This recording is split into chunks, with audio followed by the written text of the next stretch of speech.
Hello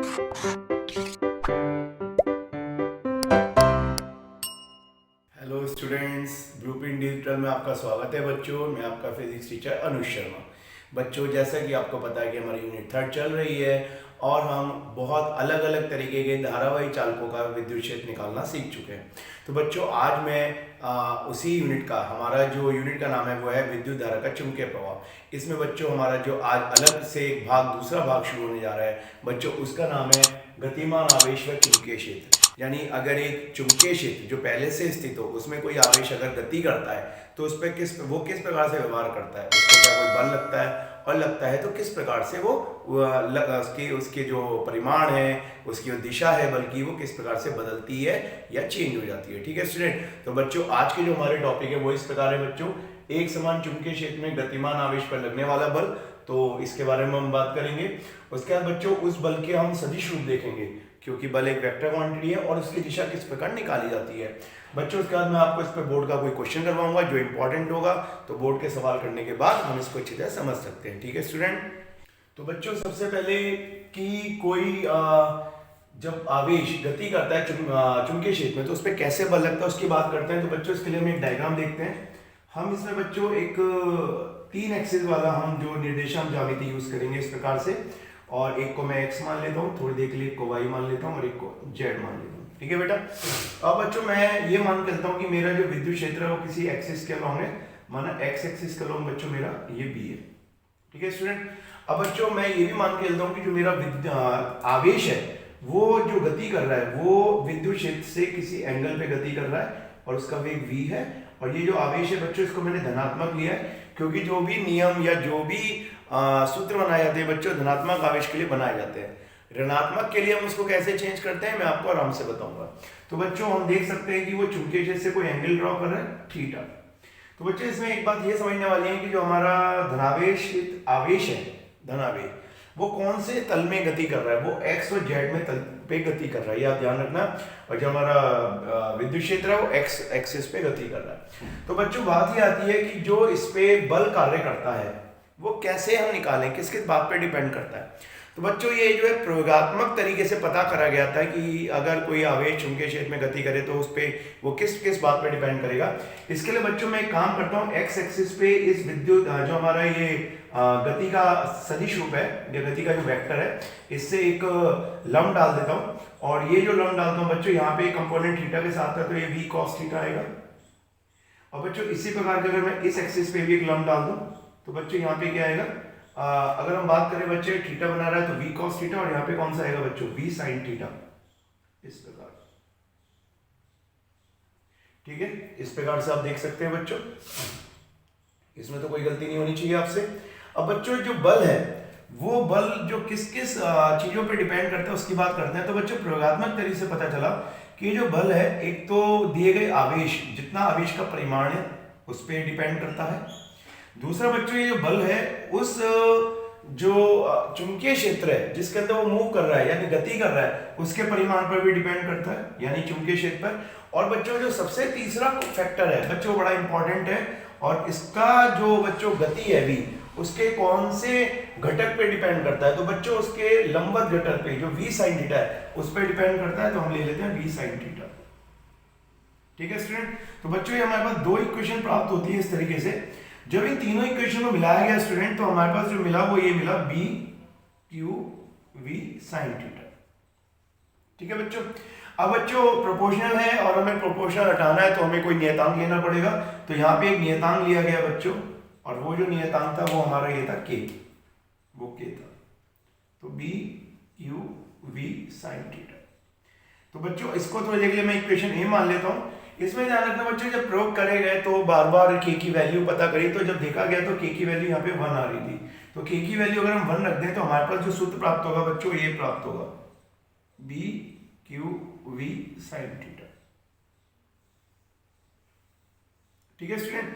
तो बच्चों ये हमें पता चल गया कि जो भी आवेश पे बल लगेगा वो b q v sin theta होगा, यानी चुंबकीय क्षेत्र पे डिपेंड करेगा, धनावेश पे डिपेंड करेगा और वेग पे डिपेंड करेगा और जो वेग होगा यानी उसका सदिश, गति का सदिश रूप होगा और चुंबकीय क्षेत्र से कोण पर भी डिपेंड करेगा। ठीक है बच्चों, अब हम बताएंगे ये बल का मान किस किस प्रकार से चेंज हो सकता है। ठीक है स्टूडेंट, तो बच्चों सबसे पहले मैं इसमें केस फर्स्ट देखता हूं जिसे हम बहुत आराम से देखेंगे।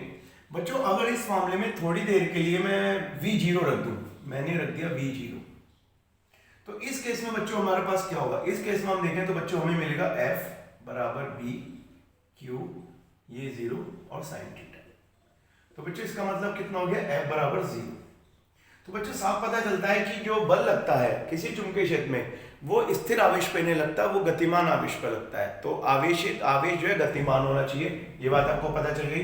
अब केस सेकंड में एक चीज देखते हैं बच्चों, अगर v0 ना हो यानी v नॉट इक्वल टू 0, तो bq तो हम मान के चल रहे हैं कुछ ना कुछ वैल्यू होगी। और बच्चों थीटा हम थोड़ी देर के लिए 0 डिग्री ले लें, तो बच्चों थीटा अगर 0 डिग्री लगे ना और इस समीकरण में हम देखें तो f बराबर b q v और साइन 0। तो बच्चों साइन 0 कितना होता है, 0, तो अभी हमारे पास f कितना आ जाएगा, 0। इसका मतलब क्या है बच्चों, थोड़ी देर ध्यान से समझिए। थीटा 0 का मतलब है बच्चों कि वो जो q आवेश है वो चुंबकीय क्षेत्र की दिशा में ही गति कर रहा है। तो जब वो आवेश चुंबकीय क्षेत्र की दिशा में गति करेगा तो भी इस पर कोई बल नहीं लगेगा, ये आपको ध्यान रखना है। यानी कोई भी आवेश चुंबकीय क्षेत्र की दिशा में जब गति करता है तो उस पर कोई बल आरोपित नहीं होता, पहली बात। तो बच्चों ये पता चल गया। अब बच्चों तीसरी बात अगर हम देखें, तीसरी बात में अगर बच्चों मैं थीटा 90 ले लूं, तो थीटा 90 का क्या मतलब है स्टूडेंट, थीटा 90 का मतलब है हमारे पास f आ जाएगा b q v साइन 90। ठीक है स्टूडेंट, अब बच्चों बात ही आती है साइन 90 कितना होता है, तो हम जानते हैं साइन 90 होता है बेटा 1, तो साइन 90 1 हो गया, तो हमारे पास आएगा b q v। अब बच्चों मैं आपको बता दूं ये अधिकतम बल होगा, इसे हम कहेंगे अधिकतम। तो बच्चों ये अधिकतम बल हो गया। अब मैं आपको बताता हूं कि जब भी कोई आवेश किसी चुंबकीय क्षेत्र के लंबवत गति करता है, यानी अगर ये आवेश y एक्सिस जेड एक्सिस के लंब गति करता या y एक्सिस के लंब गति करता यानी x के लंबवत होता, क्योंकि x एक्सिस पे चुंबकीय क्षेत्र है, तो बच्चों लगने वाला बल अधिकतम होगा, ये आपको ध्यान रखना है। तो इस प्रकार से बच्चों कब बल अधिकतम होगा, कब 0 होगा, और इस प्रकार से हम ये समझ चुके हैं कि बल किस किस पर डिपेंड करता है। ठीक है, b पे डिपेंड करता है और एंगल पे डिपेंड करता है जो चुंबकीय क्षेत्र से बनता है। ठीक है स्टूडेंट, तो बच्चों अब ये बल का आपको सदिश रूप दिखाना है, तो ये बड़ा इंपॉर्टेंट है बेटा, इसके बिना कोई भी क्वेश्चन पूरा नहीं होता चुंबकीय क्षेत्र का। तो बच्चों हमारे पास जो फॉर्मूला आया था वो आया है b q v sin theta. ठीक है स्टूडेंट, अब बच्चों इसको सदिश रूप में कैसे लिखेंगे वो ध्यान रखना। अगर सदिश रूप में लिखें तो बल एक सदिश राशि है, इसको बच्चों हम m लिख देते हैं क्योंकि चुंबकीय बल है, मैग्नेटिक फोर्स बोल सकते हैं। तो बच्चों हम अगर बात करें तो q तो बाहर आएगा ही आएगा, q से तो हमें कोई मतलब नहीं, q एक अदिश राशि है। तो बच्चों यहाँ पे जो क्रॉस प्रोडक्ट आएगा वो किस प्रकार से आता है मैं बता दूं, वो आएगा v क्रॉस b, इस प्रकार से। तो बच्चों अगर आप v क्रॉस b लिख रहे हैं तो इसका क्या मतलब है ये समझिए थोड़ी देर के लिए। बच्चों v क्रॉस b ये सदिश गुणनफल है, इसे हम कहते हैं सदिश गुणनफल, सदिश गुणनफल। तो बच्चों हम जानते हैं सदिश गुणनफल से राशि प्राप्त होती है, सदिश प्राप्त होती है। और इसमें एक बात और बता देता हूं बच्चों, जो सदिश गुणनफल से जो राशि प्राप्त होती है वो हमेशा उन दोनों राशियों के जिनका हम गुणन कर रहे हैं उसके लंबवत होती है। इसका हम कह सकते हैं जो f होगा बच्चों वो लंब होगा, लंबवत, लंबवत किनके बेटा, उस तल के जिसमें सदिश v यानी वेक्टर v और सदिश v होते हैं। तो जिस तल में v और b होंगे बल हमेशा उसके लंबवत होगा, ध्यान रखना सदैव लंबवत होगा। तो विद्युत क्षेत्र किसमें बच्चे, चुंबकीय क्षेत्र x में, और जो आपका v वेक्टर है वो x और z में। तो x और z के दोनों के लंबवत जो होगा बच्चों बल, उसकी दिशा होगी y, तो बच्चों बल लगेगा f दिशा में, ये ध्यान रखना इस तरीके से। तो जो बल होगा बच्चों उस तल के लंबवत होगा जिसमें v और b एग्जिस्ट करते हैं। बच्चों मैं एक बात बताता हूं, कोई स्टूडेंट बहुत जल्दबाजी में उन्हें आइडिया नहीं होता, वो इस प्रकार से लिख देते हैं q b क्रॉस v। तो बच्चों अगर आपने b क्रॉस v लिख दिया कोई दिक्कत नहीं, आप लिख सकते हो। अगर आप v क्रॉस v लिख रहे हो तो आपको पता होना चाहिए जो f की दिशा होगी बच्चों वो पॉजिटिव y अक्ष की तरफ होगी। ठीक है, और अगर आप b क्रॉस v लिख रहे हो तो b क्रॉस v का मतलब है बच्चों एंगल चलेगा इस तरीके से क्लॉकवाइज। जब एंगल एंटी क्लॉकवाइज चलता है तो बच्चों एंगल पॉजिटिव ले जाता है, तो ये f पॉजिटिव y एक्सिस आएगा। अगर आप b क्रॉस लिख रहे हो तो बच्चों ये माइनस का y आएगा, यानी माइनस का j एक्सिस, इस तरीके से हम ये कह सकते हैं। तो ये वैल्यू आएगी इस तरह से b q v, इस तरीके से। तो बच्चों माइनस जे का मतलब है अंदर की तरफ, परपेंडिकुलर लेकिन अंदर की तरफ लगेगा इस डायरेक्शन में।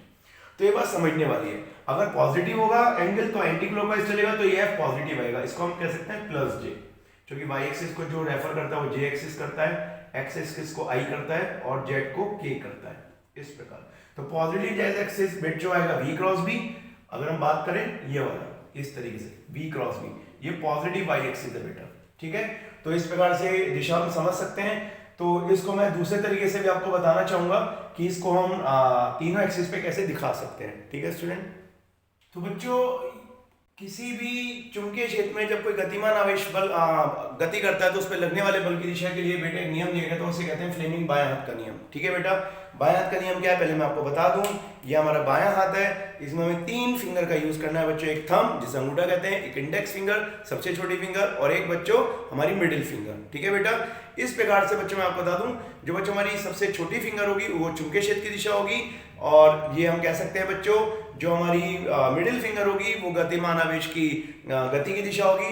तो बच्चों जो बल हो निरूपित किया जाएगा वो थंब से निरूपित किया जाएगा, ठीक है स्टूडेंट। तो इसको हम किस प्रकार से करेंगे अब मैं आपको बताता हूं बच्चों। अगर मैं थोड़ी देर के लिए ऐसे दिखाऊं कि ये मेरी इंडेक्स फिंगर है, तो बच्चों ये जो हमारी सबसे छोटी फिंगर है चुंबकीय क्षेत्र को प्रदर्शित करे, तो बच्चों तीनों तो मैं इस तरह से परपेंडिकुलर बोर्ड पे नहीं दिखा पाऊंगा, और मैं ये दिखा देता हूँ इस बी, और ये हमारा सपोज करो ये एक्स एक्सिस हो गया हमारा, ये वाई एक्सिस हो गया, तो जेड एक्सिस को मैं थोड़ी देर के लिए ऐसे दिखा देता हूँ, और ये भी बेसिकली है क्या बच्चों मैं आपको बता दूं एक्स और वाई ऐसे है, तो ये ऐसे परपेंडिकुलर है, पर मैंने इसको इस तरह से दिखा दिया, ठीक है बेटा। तो ये हमारी गति की दिशा है, यानी आवेश की गति की दिशा, ठीक है बच्चों। तो मैं आपको बता दूं अगर ये हमारा जेड एक्सिस है तो एक्स और जेड के जो परपेंडिकुलर होगा बच्चों थंब होगा, यानी उसे अंगूठा बोलते हैं हम लोग, और बच्चों वो जो निरूपित करेगा वो बल की दिशा को निरूपित करेगा इस प्रकार। लेकिन बच्चों ये रूल तभी लगाना बेटर है, तभी सही है जब आवेश की गति की दिशा और चुंबकीय क्षेत्र की दिशा भी आपस में लंबवत हो, तब ये रूल ज्यादा सही लगता है कि आप जो उन दोनों के लंबवत है वो आप फोर्स की दिशा फाइंड कर सकें। बच्चों एक बात और मैं बता दूं, ये जो बल की दिशा आई है ये उस आवेश के लिए आई है जो धनात्मक है, तो सारे रूल धनात्मक के लिए लगाए हैं। अगर आपको ऋणात्मक आवेश दिया जाए, सपोज यहाँ पे ऋणात्मक आवेश है, अगर आप रूल लगाएंगे तो ऑटोमेटिकली बच्चों बल की दिशा आपको निगेटिव करनी पड़ेगी। आप पहले पॉजिटिव के लिए लगा लेंगे रूल और उसका उल्टा कर देंगे, नहीं निगेटिव वाई एक्सिस आ जाएगा अगर ऋणात्मक आवेश है, ठीक है बच्चों। तो ऋणात्मक आवेश के लिए बल की दिशा अपोजिट हो जाती है, ठीक है स्टूडेंट। तो बच्चों अब मैं आपको कुछ क्वेश्चन कराता हूं बच्चों, इसी फॉर्मूले पे किस तरह क्वेश्चन बोर्ड में आए हुए हैं। बच्चों बोर्ड में एक क्वेश्चन आया हुआ है कि जो हमारे पास फॉर्मूला है F = V B Q sin theta, वो कहते हैं इसमें कौन से ऐसे दो जोड़े हैं जो आपस में लंबवत होंगे, कौन सी क्वांटिटी आपस में लंबवत होगी। तो मैं आपको बता दूं F बच्चों जो बल होता है वो V के भी लंबवत है, और वही F जो है बेटा वो B के भी लंबवत है। तो हम ये कह सकते हैं जो इसका उत्तर लिखा जाएगा बच्चों F and V ये आपस में लंबवत होंगे, F and B ये भी आपस में लंबवत होंगे, ये दोनों जोड़े आपस में लंबवत होंगे, बहुत बार बोर्ड में पूछा गया है। दूसरा प्रश्न है जो मैंने फिगर में दिखा रखा है, 3 एक्सिस दिए हैं और इसमें दिया हुआ है कि एक अल्फा पार्टिकल है बच्चों, अल्फा पार्टिकल। तो अल्फा पार्टिकल यानी जो अल्फा कण है बच्चों हमारे पास, अल्फा कण ये एक्स एक्सिस की दिशा की तरफ गति कर रहा है। तो कहते हैं यदि उस अल्फा पार्टिकल पे लगने वाला बल वाई दिशा के अनुदिश काम कर रहा है तो चुंबकीय क्षेत्र किस तरफ है। और बच्चों ये लिख के ही बताना है, वैसे नहीं बताना एक नंबर में, अगर 2 नंबर में आया तो आपको लिख के भी दिखाना पड़ेगा। तो हम इसमें कह सकते हैं अगर अल्फा एक्स की तरफ काम कर रहा है तो एक्स एक्सिस को आई से शो करते हैं, तो अगर एफ वाई की तरफ लग रहा है तो उसको जे से शो करते हैं। तो अगर हम बच्चों ये फॉर्मूला लिखें यहाँ पे थोड़ी देर के लिए, हमें चुंबकीय क्षेत्र की दिशा बतानी है, तो हम लिख सकते हैं बच्चों F बराबर जो हमारे पास फॉर्मूला है Q V क्रॉस B, इस तरीके से। F हमें दिया हुआ है तो बच्चों F पे वेक्टर का साइन हटा के हम J लिख सकते हैं, Q हमें पता नहीं, और V हमें दिया हुआ है जो अल्फा पार्टिकल जा रहा है बच्चों जो उसकी गति की दिशा है वो I एक्सिस की तरफ है, तो हम लिख सकते हैं V × I, तो V मैग्नीट्यूड हो गया, I उसका एक्सिस हो गया, क्रॉस।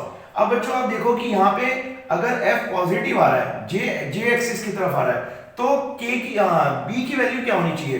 तो बच्चों मैं आपको एक चीज बताता हूं, अगर J क्रॉस I की तरफ चले ऐसे तो यहाँ पे हमें ये मिलेगा K होगा यहाँ पे, तो हमें K पॉजिटिव मिलेगा। और अगर बच्चों हम एक सेकंड बात करें, हमें J मिल रहा है, हाँ हमें ऐसे बात करनी है, अगर हमें J मिल रहा है तो इसका मतलब अगर हम K क्रॉस I की तरफ चले ऐसे तो J पॉजिटिव आएगा। और अगर बच्चों हम आई क्रॉस जे की तरफ चले यानी क्लॉकवाइज एंगल चले तो माइनस जे आएगा। यहाँ पे हमें प्लस जे मिल रहा है और आई पहले है, तो आई से हमें के की तरफ जाना है और के की तरफ जाएंगे तो माइनस जे हो जाएगा, जबकि हमें प्लस मिल रहा है तो हम कहेंगे आई क्रॉस और हमें यहाँ माइनस का के लिखना पड़ेगा और ये बी आ जाएगा। क्योंकि आई क्रॉस के माइनस होता है, माइनस माइनस प्लस हो जाएगा, तो हम कहेंगे एफ जे बराबर क्यू वी और यहाँ बी हो जाएगा बेटा और यहाँ हो जाएगा आई क्रॉस माइनस का के, इस प्रकार। ठीक है बच्चों, इसका मतलब ये है बच्चों मैं आपको बता दूं आई क्रॉस के माइनस माइनस माइनस प्लस तो हमें जेड जे पॉजिटिव मिल जाएगा, तो हम कह सकते हैं चुंबकीय क्षेत्र की दिशा निगेटिव जेड एक्सिस की तरफ होगी, यानी बी की तो दिशा होगी बच्चों, बी की दिशा वो negative Z axis, negative Z x. Clear है बच्चों? तो इस तरीके से आपको ये दिशा निकालनी आनी चाहिए बच्चों, ये बहुत क्वेश्चन पूछे जाते हैं। अब मैं आपको एक क्वेश्चन और करवाता हूं स्टूडेंट। तो बच्चों अब आप देखो कि आपको एक चुंबकीय क्षेत्र दिया है बच्चों, ये हमारे पास एक समान चुंबकीय क्षेत्र, इसे हम कहते हैं एक समान चुंबकीय क्षेत्र, एक समान चुंबकीय क्षेत्र, चुंबकीय क्षेत्र। ठीक है बच्चों, अब इसमें क्रॉस का निशान है। क्रॉस का मतलब होता है बच्चों उस पेपर के, अगर मेरा बोर्ड है मेरा बोर्ड, अगर आपका पेपर है आपका पेपर, उस पेपर के लंबवत और अंदर की तरफ। अगर डॉट होता बच्चों इस तरीके से डॉट, तो इसका मतलब होता है बाहर की तरफ, इस प्रकार बाहर की तरफ, लंबवत होता लंबवत लेकिन बाहर की तरफ, क्रॉस है तो अंदर की तरफ। ठीक है बच्चों, तो बच्चों अब वो कहता है कि एक जो धनात्मक आवेश है वो चुंबकीय क्षेत्र में इस प्रकार से गति कर रहा है। तो आप देख सकते हैं अगर चुंबकीय क्षेत्र अंदर की तरफ है और गतिमान आवेश ऐसे गति कर रहा है तो दोनों लंबवत है। तो बच्चों इसका पथ क्या होगा, कैसे मूव करेगा, इसकी दिशा क्या होगी? तो बच्चों अगर मैंने आपको बताया चुंबकीय क्षेत्र और गति की दिशा दोनों एक दूसरे के लंबवत है तो फ्लेमिंग लेफ्ट हैंड रूल दायरात का नियम लगा सकते हैं इस तरीके से। तो बच्चों चुंबकीय क्षेत्र को हम ऐसे ले जाएंगे, आप देखें इस तरीके से ऐसे करके, ये अंदर की दिशा होगी चुंबकीय क्षेत्र की।